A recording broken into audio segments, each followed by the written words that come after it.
দেখেন ভাই, লোকটি গরুকে বিয়ে করতে যাচ্ছিল, তখন গরুটি ওটাতে পারে, তখন তারা মারা শুরু করে।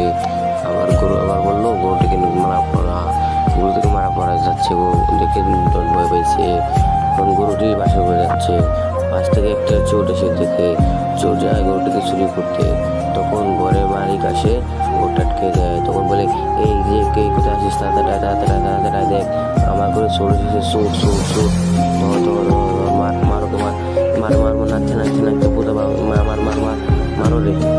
তার গরুটি সবাই গেলায় দিয়ে, তারপর গরুটিকে নিয়ে তারা বিয়ে করানো শুরু করে। এখন তারা 7 পাক দিতে থাকে,